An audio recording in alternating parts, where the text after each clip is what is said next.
Hello बच्चों। तो चलिए आज हम लोग अगले कॉन्सेप्ट को स्टडी करते हैं। पिछले वीडियो में आपने इलेक्ट्रोलाइसिस करा था मोल्टेन NaCl का, और आज हम लोग इलेक्ट्रोलाइसिस करने वाले हैं बच्चों किसका? एक्वस NaCl का। Electrolysis of aqueous NaCl with inert electrodes. कल का क्या टॉपिक था पिछले वीडियो का?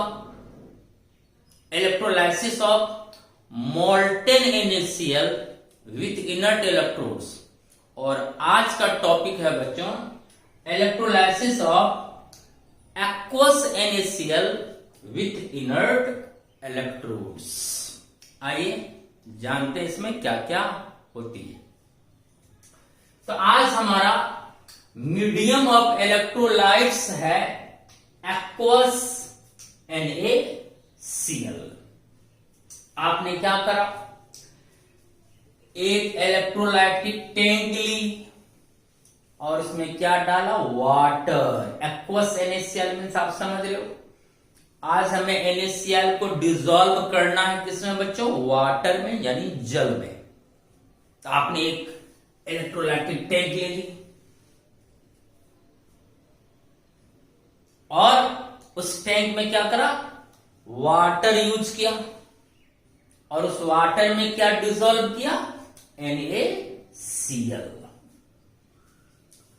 और जैसे ही NaCl वाटर में डिसॉल्व होता तो क्या होता बच्चों? NaCl डिसोसिएट कर जाता है किसमें? कैटायंस में और एनायंस में। क्योंकि वाटर में जैसे ही हम लोग NaCl को डिसॉल्व करते हैं तो Na और Cl के बीच जो बॉन्ड होते हैं वो वीक हो जाता है, कमजोर, जिसके कारण वो डिसोसिएट हो जाता है Na+ में, Cl- में। और NaCl आपका टूट जाएगा, डिकम्पोज कर जाएगा सोडियम प्लस में और क्लोरीन माइनस में, कैटायन में और एनायन में। और साथ ही साथ वाटर भी डिसोसिएट कर जाता है, आयोनाइज हो जाता है। NaCl तो आयोनाइज हुआ ही, लेकिन उसी के साथ साथ अगर आप NaCl को वाटर में डिसॉल्व करेंगे तो वाटर भी आयोनाइज हो जाता है। और वाटर जब आयोनाइज होगा तो वो क्या देगा बच्चों? वाटर आयोनाइज होकर देगा बच्चों हाइड्रोजन आयन और हाइड्रोक्साइड आयन, H+ और OH-। तो इस टैंक में दो तरह का एनायन है, Cl- और OH-, और दो तरह का कैटायंस है, H+ और Na+। लेकिन पिछले वीडियो में ऐसी बातें नहीं थी, उसमें था मोल्टेन NaCl, वहां वाटर नहीं था, तो वहां एक ही प्रकार का कैटायन था Na+ और एक ही प्रकार की एनायन थी Cl-। लेकिन आज चूंकि एक्वस NaCl का इलेक्ट्रोलाइसिस करने जा रहे हैं तो आज दो तरह का कैटायंस भी है और दो तरह का एनायंस भी है एक्वस NaCl। आप क्या करें? ये दोनों हमारा क्या है बच्चों? इनर्ट इलेक्ट्रोड्स, जिसको आपने एक्सटर्नल सोर्स ऑफ बैटरी से कनेक्ट कर दी। कल के ही तरह जो बैटरी के पॉजिटिव टर्मिनल से कनेक्ट है वो हमारा एनोड, जो बैटरी के निगेटिव टर्मिनल से कनेक्ट है ये हमारा कैथोड हुआ। और फकड़ा तो याद है, NOx, एनोड पे ऑक्सीडेशन होगी, रेड कैट कैथोड पे रिडक्शन होगी। सारी चीजें कॉन्सेप्ट क्लियर है, कहां पर क्या होगी। अब क्या होगा? जो निगेटिव आयंस है, क्लोरीन आयन और हाइड्रोक्साइड आयंस, निगेटिव आयंस, ये निगेटिव आयन मूव करेगा किधर? पॉजिटिव इलेक्ट्रोड की ओर। और पॉजिटिव इलेक्ट्रोड मेरा कौन है बच्चों? एनोड, क्योंकि वो बैटरी के पॉजिटिव टर्मिनल से कनेक्ट है, तो ये पॉजिटिव इलेक्ट्रोड हुआ। तो निगेटिव आयंस मतलब एनायंस, तो एनायंस मूव करेगा किधर बच्चों? एनोड की तरफ। एनायन का मूवमेंट एनोड की तरफ। अब यहां एनोड पर क्लोरीन भी पहुंचेगा और हाइड्रोक्साइड आयन भी पहुंचेगा। दोनों निगेटिव चार्ज वाला आयंस है, क्लोरीन आयन और हाइड्रोक्साइड आयन, दोनों मूव करके पहुंचेगा कहां पर? एनोड पर। और एनोड पर जाकर क्या करेगा? अपने चार्ज को डिस्चार्ज करेगा। ठीक। लेकिन सवाल है यहां कि एनोड पर जाकर डिस्चार्ज कौन होगा? क्लोरीन आयन होगा या हाइड्रोक्साइड आयन होगा? दो में से कोई एक ही डिस्चार्ज होगा एनोड पर। अब यहां कंपटीशन हो गया दोनों के बीच। क्लोरीन आयन और हाइड्रोक्साइड आयन के बीच क्या हो गया बच्चों? कंपटीशन कि एनोड पर पहुंचकर कौन अपना चार्ज को डिस्चार्ज करेगा। कल कोई कंपटीशन नहीं थी पिछले वीडियो में, क्योंकि वहां केवल क्लोरीन आयन था, हाइड्रोक्साइड आयन नहीं था। आज क्लोरीन आयन भी है, हाइड्रोक्साइड आयन भी है, दोनों मूव करके जाएगा एनोड पर। लेकिन एनोड पर जाकर दो में से कोई एक ही आयन डिस्चार्ज होगा। कौन होगा डिस्चार्ज? क्लोरीन आयन होगा या हाइड्रोक्साइड आयन होगा? कौन अपना चार्ज को डिस्चार्ज करेगा? कौन न्यूट्रलाइज होगा?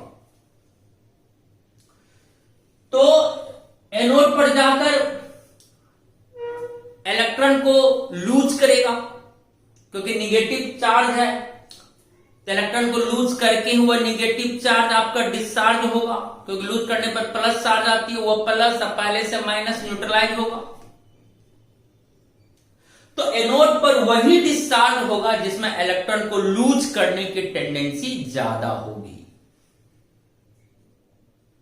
वही एनोड पर इलेक्ट्रॉन को लूज करेगा, अर्थात ऑक्सीडाइज होगा। इलेक्ट्रॉन लॉस मतलब ऑक्सीडेशन, ऑक्सीडाइज होगा। तो अब मैंने यहां लिखा कि एट एनोड, और एनोड पे क्या होती है बच्चों? ऑक्सीडेशन। ऑक्सीडेशन करने जाएगा क्लोरीन आयन भी और हाइड्रोक्साइड आयन भी, लेकिन दो में से कोई एक ही ऑक्सीडेशन करेगा। अब इन दोनों में कौन करेगा ऑक्सीडेशन? वही बात की हमें जानकारी लेनी है। उसी तरह कैथोड की ओर कौन मूव करेगा? कैटायंस। कैथोड हमारा निगेटिव इलेक्ट्रोड होती है, क्योंकि वो बैटरी के निगेटिव टर्मिनल से कनेक्ट है, तो वो निगेटिव इलेक्ट्रोड हुआ। और पॉजिटिव आयंस निगेटिव इलेक्ट्रोड अर्थात कैथोड की ओर मूव करके पहुंचेगा। तो हाइड्रोजन आयन और सोडियम आयन दोनों मूव करके जाएगा कहां बच्चों? कैथोड पर। एट कैथोड, कैथोड पर पहुंचेगा सोडियम आयन भी और हाइड्रोजन आयन भी। लेकिन इन दो में से कोई एक ही आयन इलेक्ट्रॉन्स को क्या करेगा बच्चों? गेन करेगा, अर्थात रिड्यूज होगा। कैथोड पे रिडक्शन होती है। यहां भी कंपटीशन है सोडियम और हाइड्रोजन आयन के बीच, और इस कंपटीशन में कौन जीत हासिल करता है ये देखना है कि कौन इलेक्ट्रॉन को गेन करके अपने चार्ज को न्यूट्रलाइज करेगा। सोडियम करेगा न्यूट्रलाइज या हाइड्रोजन करेगा, ये हमें जानकारी लेनी है। यहां कंपटीशन है, इन दो एनायंस के बीच कंपटीशन, इन दो कैटायंस के बीच कंपटीशन।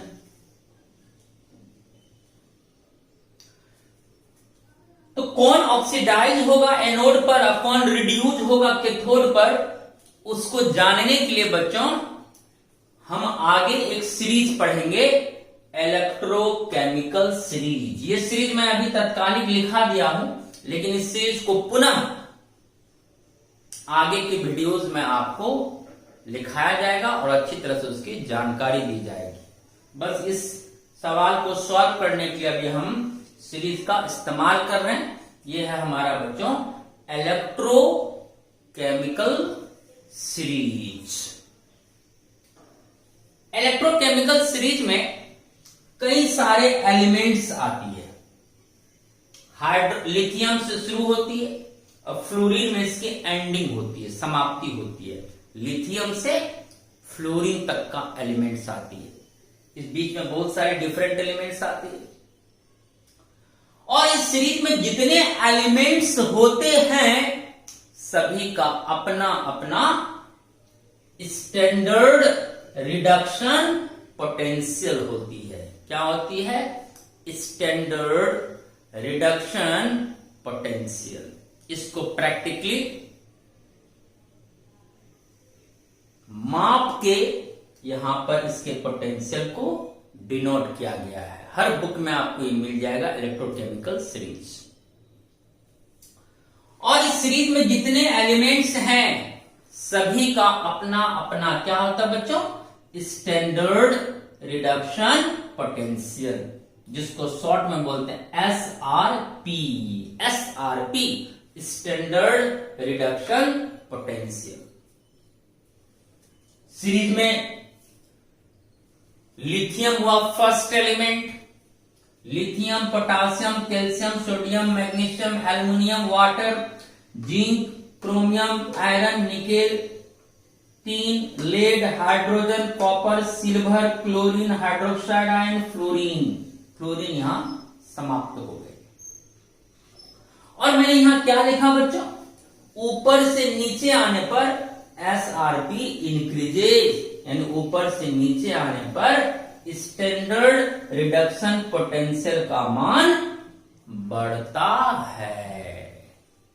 इसका मतलब इन सीरीज में, इलेक्ट्रोकेमिकल सीरीज में जितने एलिमेंट्स होते हैं उनमें सबसे ज्यादा स्टैंडर्ड रिडक्शन पोटेंशियल होता है बच्चों फ्लोरीन का, और सबसे कम स्टैंडर्ड रिडक्शन पोटेंशियल होता है बच्चों लिथियम का। तो लिथियम का SRP सबसे कम और फ्लोरीन का SRP सबसे ज्यादा। ये सबके सामने में इंडिकेट रहता है कि किसका कितना स्टैंडर्ड रिडक्शन पोटेंशियल होती है। तो लिथियम से फ्लोरीन की ओर आने पर स्टैंडर्ड रिडक्शन पोटेंशियल का मान बढ़ता है, यानी जो नीचे होगा सीरीज में उसका SRP ज्यादा होगा और जो कंपैरेटिवली ऊपर होगा उसका SRP कम होगा। ठीक।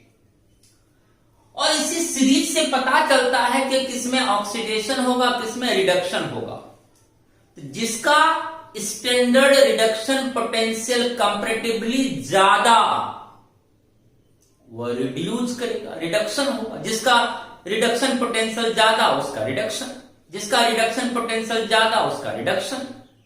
कंपैरेटिवली जिसका रिडक्शन पोटेंशियल कम उसका ऑक्सीडेशन होता है। नाम से भी पता चलता है जिसका रिडक्शन पोटेंशियल ज्यादा उसका रिडक्शन होगा, वह रिड्यूज होगा। कंपैरेटिवली जिसका रिडक्शन पोटेंशियल कम वो ऑक्सीडेशन करेगा, वो ऑक्सीडाइज होगा। तो आपको सीरीज से पता चल जाएगा कि कौन ऑक्सीडेशन करेगा या कौन नहीं करेगा। जैसे अब एनोड पर निगेटिव आयंस कौन है? क्लोरीन आयन और हाइड्रोक्साइड आयन। दोनों मूव करके पहुंचा पॉजिटिव इलेक्ट्रोड अर्थात एनोड पर, और एनोड पर जाकर क्या करेगा? ऑक्सीडेशन। लेकिन ऑक्सीडेशन कौन करेगा इन दोनों में? अब सीरीज से पता चल जाएगा। अब देखो सीरीज में क्लोरीन आयन और हाइड्रोक्साइड आयन कहां है? देखो क्लोरीन आयन और हाइड्रोक्साइड आयन तो क्लोरीन ऊपर है, हाइड्रोक्साइड नीचे है। क्लियर है ये बात? और ये दोनों पहुंचा कहां? एनोड पर। एट एनोड दोनों एनोड पर गया, क्या करना? ऑक्सीडेशन करने। अब पता करना है कि इन दोनों में ऑक्सीडेशन कौन करेगा। क्लोरीन आयन और हाइड्रोक्साइड आयन, इन दोनों में कौन ऑक्सीडेशन करेगा एनोड पर? तो मैंने अभी क्या कहा? जिसका रिडक्शन पोटेंशियल कम, वो करता है ऑक्सीडेशन। तो हाइड्रोक्साइड आयन नीचे है, क्लोरीन किधर है बच्चों? बोलो सीरीज में ऊपर। तो जो ऊपर है कंपैरेटिवली उसका रिडक्शन पोटेंशियल कम होता है, यानी क्लोरीन आयन का reduction potential comparatively hydroxide ion से क्या है? कम। और जिसका रिडक्शन पोटेंशियल कंपैरेटिवली कम, वो करेगा ऑक्सीडेशन। इसका मतलब हाइड्रोक्साइड आयन और क्लोरीन आयन जब एनोड पर पहुंचेगा तो ऑक्सीडेशन करेगा कौन? Chlorine ion. क्यों? क्योंकि क्लोरीन आयन का रिडक्शन पोटेंशियल कंपैरेटिवली कम होती है। मैंने यहां लिखा गया ऑक्सीडेशन करने में comparatively with low SRP get oxidised, अर्थात ऑक्सीडेशन यानी कंपैरेटिवली जिसका स्टैंडर्ड रिडक्शन पोटेंशियल कंपैरेटिवली कम होगा वही ऑक्सीडेशन करेगा। तो जब क्लोरीन आयन और हाइड्रोक्साइड आयन बच्चों पहुंचा एनोड पर, तो हमने क्या देखा कि क्लोरीन आयन और हाइड्रोक्साइड आयन में क्लोरीन आयन का रिडक्शन पोटेंशियल कम है, क्योंकि वह सीरीज में ऊपर है हाइड्रोक्साइड आयन से। जो ऊपर उसका रिडक्शन पोटेंशियल कम, जिसका रिडक्शन पोटेंशियल कम वो शो करेगा बच्चों ऑक्सीडेशन। तो पता चल गया कि एनोड पर जाकर क्लोरीन ही ऑक्सीडेशन करेगा, क्योंकि उसका कंपैरेटिवली रिडक्शन पोटेंशियल कम होता है। जिसका भी कंपैरेटिवली रिडक्शन पोटेंशियल कम होगा वही करेगा बच्चों ऑक्सीडेशन। इसलिए क्लोरीन आयन गेट ऑक्सीडाइज्ड। क्यों? तो बिकॉज लो एसआरपी, क्योंकि OH की तुलना में क्लोरीन आयन का स्टैंडर्ड रिडक्शन पोटेंशियल कम होता है, इसलिए एनोड पर क्लोरीन आयन ही ऑक्सीडाइज्ड होगा। चलिए यहां तक समझ गए। अब ये बात समझ गए कि क्लोरीन आयन ही एनोड पर ऑक्सीडाइज होगा।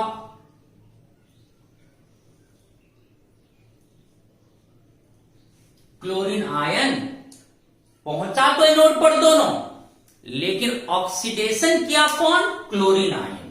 क्यों क्या क्लोरीन आयन? क्योंकि सीरीज में क्लोरीन आयन OH से क्या है? ऊपर। जो ऊपर है उसका रिडक्शन पोटेंशियल क्या होगा बच्चों? कम। और जिसका कंपैरेटिवली रिडक्शन पोटेंशियल कम, तो वह करेगा ऑक्सीडेशन। अब मैं इसको लिखता हूं एट एनोड पर एनोड पर ऑक्सीडेशन होती है।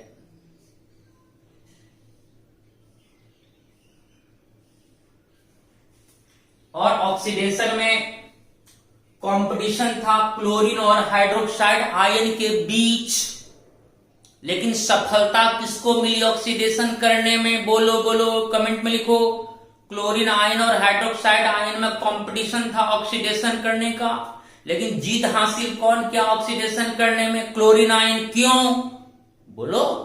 क्योंकि क्लोरीन आयन का रिडक्शन पोटेंशियल हाइड्रोक्साइड आयन से कम है, जिसका कंपैरेटिवली एसआरपी कम होगा वही ऑक्सीडाइज होगा।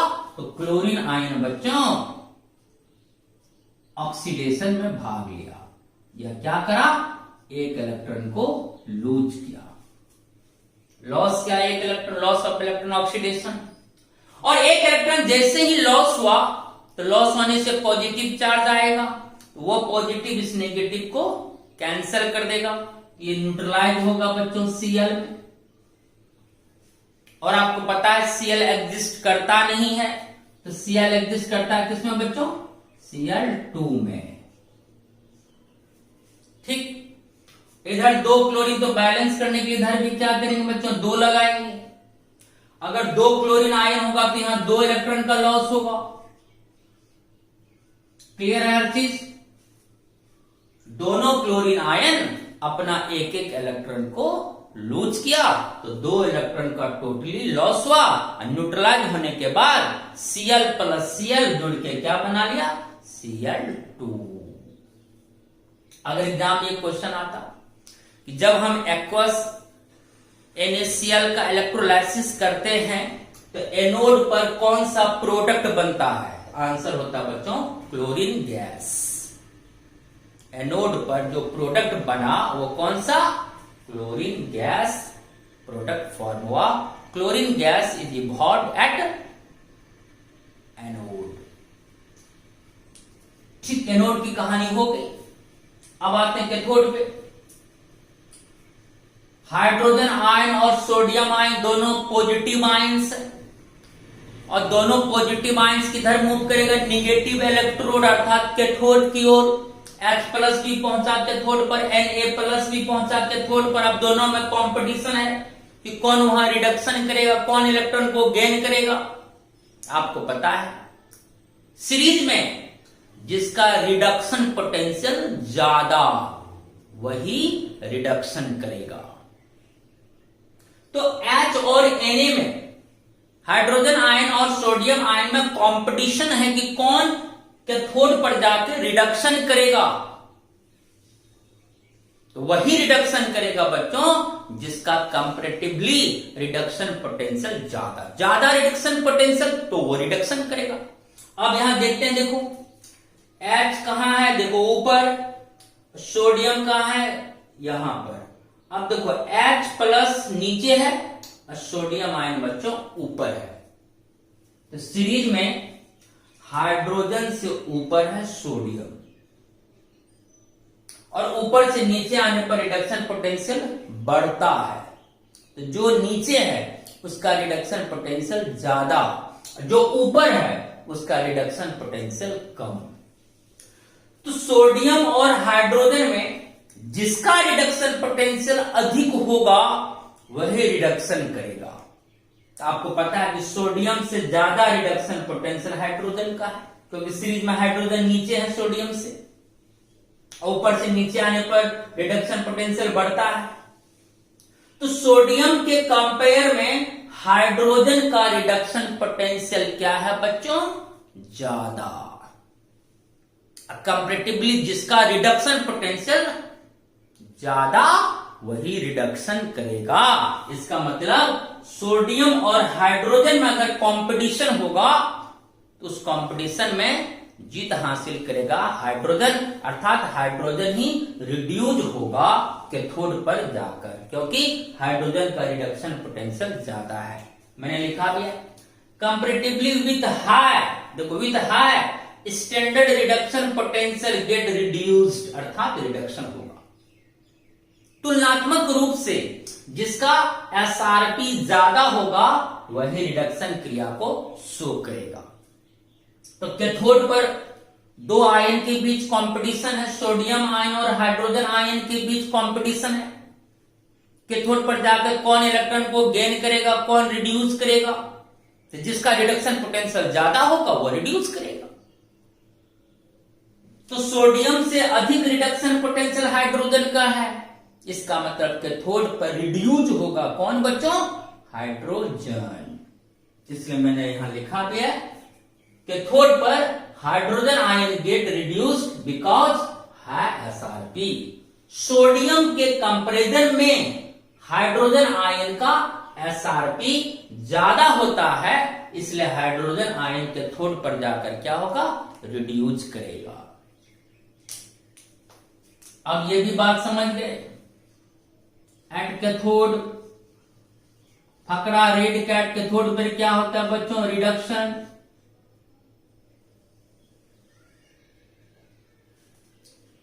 कैथोड पर कंपटीशन है सोडियम आयन और हाइड्रोजन आयन का। इन दोनों में वही कैथोड पर रिड्यूस करेगा जिसका रिडक्शन पोटेंशियल ज्यादा होगा। और सीरीज से हम पता कर लिए कि सोडियम से अधिक रिडक्शन पोटेंशियल किसका है, हाइड्रोजन का। तो हाइड्रोजन ही कैथोड पर रिड्यूस करेगा। तो H+ आयन पहुंचा कैथोड पर और ये क्या करा बच्चों, अपना चार्ज को न्यूट्रलाइज करेगा। रिडक्शन में क्या होता है, इलेक्ट्रॉन गेन। 1+ चार्ज है यहां, इस 1+ चार्ज को हटाने के लिए एक इलेक्ट्रॉन को गेन करेगा, क्योंकि एक इलेक्ट्रॉन के गेन होने से एक माइनस चार्ज आएगा और वह एक माइनस पहले से प्लस ऐड होगा तो कैंसिल होगा। तो H+ एक इलेक्ट्रॉन को गेन किया, गेन करने के बाद इसका प्लस चार्ज न्यूट्रलाइज हो गया।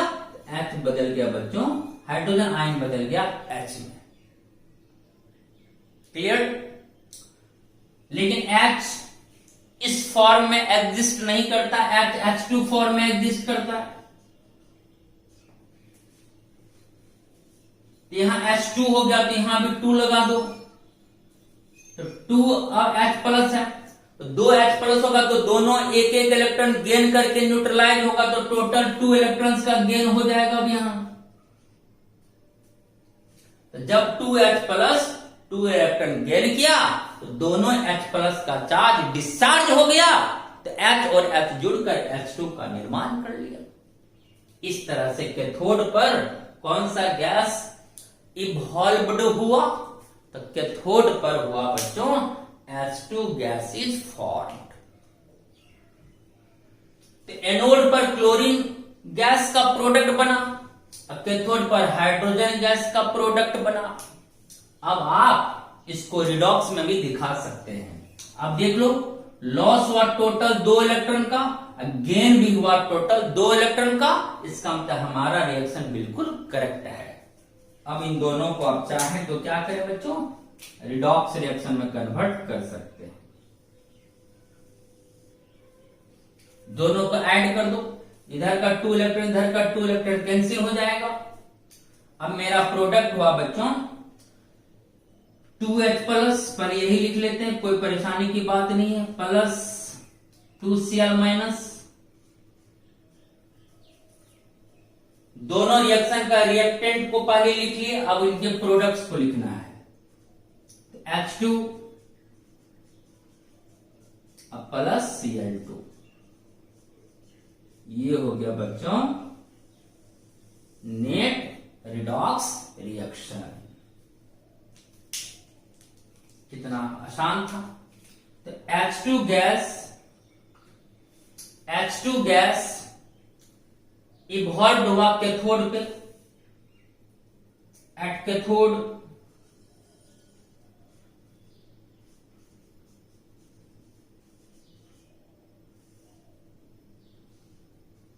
क्लोरीन गैस फॉर्म्ड हुआ एट एनोड। दोनों आंसर आ गया बच्चों। किस इलेक्ट्रोड पर कौन सा प्रोडक्ट फॉर्म्ड हुआ ये पता चल गया कि सर कैथोड पर H2 गैस फॉर्म्ड हुआ, एनोड पर क्लोरीन गैस फॉर्म्ड हुआ। देखो पूरा क्लियर हो गया। तो यहां पर सिंपल टेक्निक है, सीरीज में जो ऊपर वो करेगा ऑक्सीडेशन, जो नीचे वो करेगा रिडक्शन।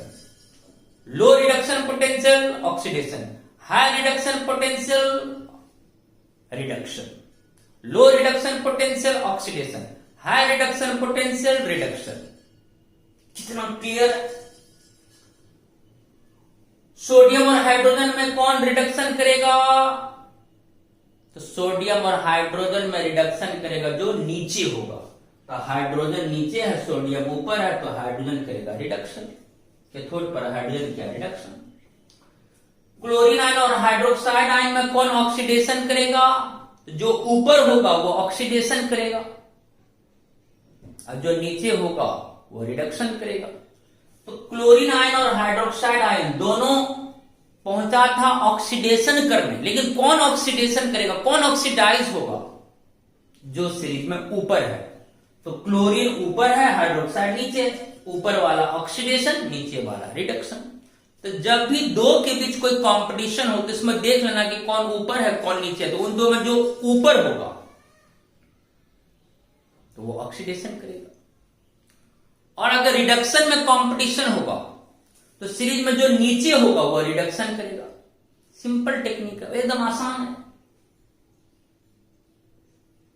दो के बीच कंपटीशन है, कौन उसमें ऑक्सीडेशन करेगा, तो उन दो के बीच देखना है कि कौन ऊपर है वो ऑक्सीडेशन करेगा। दो के बीच अगर रिडक्शन का कंपटीशन है तो उन दो में जो नीचे होगा वो रिडक्शन करेगा। ये थी पूरी कहानी।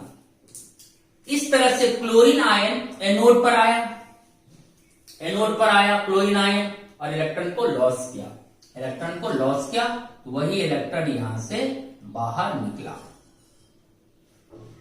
और कैथोड पर कौन इलेक्ट्रॉन गेन किया, हाइड्रोजन आयन। यही इलेक्ट्रॉन फिर आया कहां, कैथोड पर। जैसे ही इलेक्ट्रॉन कैथोड पर पहुंचा, हाइड्रोजन आयन कैथोड पर आके इस इलेक्ट्रॉन को क्या किया, गेन कर लिया।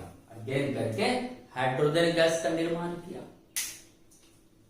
चलिए बोलो, ये क्लियर हुआ? ज्यादा कंफ्यूजन की कोई बात नहीं है, मैंने बहुत इजीली समझाने की कोशिश करी है, बहुत सिंपल है। यहां कॉम्पिटिशन था दो कैटायन के बीच, दो एनायन के बीच।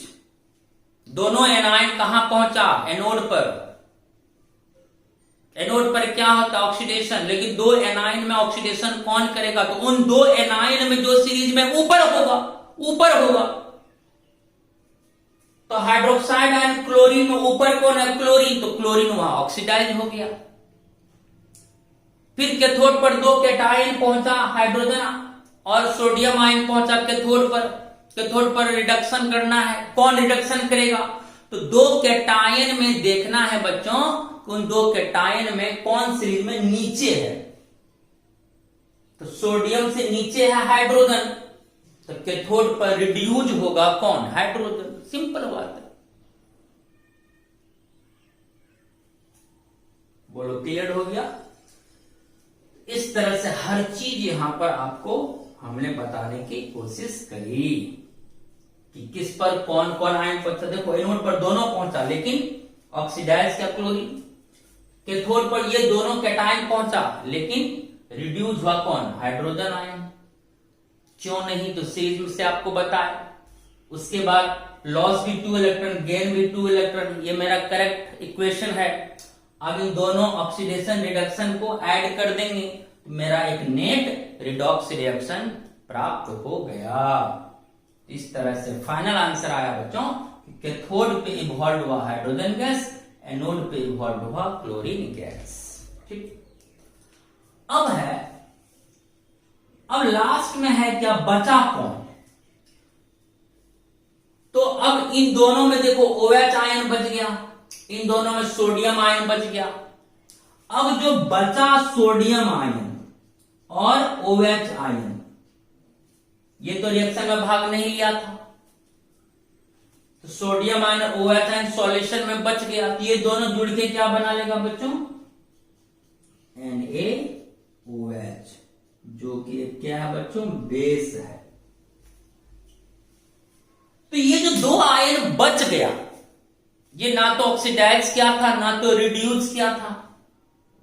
ये जो फाइनली सॉल्यूशन में बचा सोडियम आयन और हाइड्रोक्साइड आयन, ये दोनों जुड़कर क्या बना लिया, बेस। इसका मतलब रिएक्शन के समाप्त होते होते होते सॉल्यूशन का नेचर हो जाएगा कैसा बच्चों, बेसिक नेचर। और आपको पता है बेस का पीएच क्या होता है बच्चों, ग्रेटर देन 7 से ज्यादा होती है। तो लास्ट में सॉल्यूशन का नेचर कैसा हो जाएगा, basic nature, pH greater than 7। क्योंकि Na और OH मिलके क्या बना ले, NaOH। तो सॉल्यूशन का लास्ट नेचर क्या हो जाएगा, रिएक्शन के एंडिंग होते होते, समाप्त होते होते क्या होगा, सॉल्यूशन का नेचर हो जाएगा बच्चों बेसिक नेचर, जिसका pH 7 से ज्यादा होती है। फुल टर्म हम आपको समझा दिए किसका, electrolysis of aqueous NaCl with inert electrodes. देखो यहां इनर्ट इलेक्ट्रोड क्यों, क्योंकि इलेक्ट्रोड कोई चीज लूज या गेन नहीं कर रहा है, इलेक्ट्रोड पर जाकर यहां कोई इलेक्ट्रॉन को लॉस किया, कोई गेन किया, लेकिन इलेक्ट्रोड खुद इलेक्ट्रॉन को लॉस या गेन नहीं कर रहा, वो इनर्ट है। जिसको आना है मेरे ऊपर आके ऑक्सीडेशन करो, रिडक्शन करो, अपना जो करना है करो, हम कुछ नहीं करेंगे। देखो इलेक्ट्रोड का यही नेचर है। यहां इलेक्ट्रोड से तो कुछ नहीं निकला, दो में से कोई भी इलेक्ट्रोड ना तो इलेक्ट्रॉन लूज किया ना तो इलेक्ट्रॉन गेन किया। यहां क्या हो, आयंस इलेक्ट्रोड पर पहुंचकर ऑक्सीडेशन और रिडक्शन किया। इलेक्ट्रोड अपना इनर्ट है, इलेक्ट्रोड बोल रहा है जिसको आना मेरे पास आओ और मेरे ऊपर आकर ऑक्सीडेशन करो, रिडक्शन करो, कुछ करो, हम कुछ नहीं करेंगे। तुमको जो करना है मेरे ऊपर आकर करो, हमको कुछ नहीं करना, हम इनर्ट है बाबा, हमको ऑक्सीडेशन रिडक्शन नहीं करना है। जिसको करना है मेरे पर आकर ऑक्सीडेशन रिडक्शन करो, लेकिन हम कुछ नहीं करेंगे, हम न्यूट्रल है, हम इनर्ट है। इसलिए इनर्ट इलेक्ट्रोड्स जो टू केसेस पढ़े मोल्टेन NaCl के इलेक्ट्रोलाइसिस के इनर्ट इलेक्ट्रोड के केस में, वहां भी कल भी देखा था, इलेक्ट्रोड खुद कुछ नहीं कर रहा था, ना तो लॉस इलेक्ट्रॉन का ना तो गेन। आयन इलेक्ट्रोड पर आकर ऑक्सीडेशन रिडक्शन कराता, लेकिन इलेक्ट्रोड खुद ऑक्सीडेशन रिडक्शन में इन्वॉल्व नहीं था। तो टू केसेस पढ़े इनर्ट इलेक्ट्रोड के साथ इलेक्ट्रोलाइसिस ऑफ मोल्टेन NaCl पिछले वीडियो में, और आज पढ़े electrolysis of aqueous NaCl। Fully clear है, मैंने काफी इजी वे में आपको समझाने की कोशिश की है, इसलिए आज मैंने इलेक्ट्रोकेमिकल सीरीज का भी इस्तेमाल किया ताकि आपको ऑक्सीडेशन और रिडक्शन कौन करेगा ये पकड़ने में आपको कोई परेशानी ना हो। चलिए इसको आप स्क्रीनशॉट लीजिए, फिर आते हैं।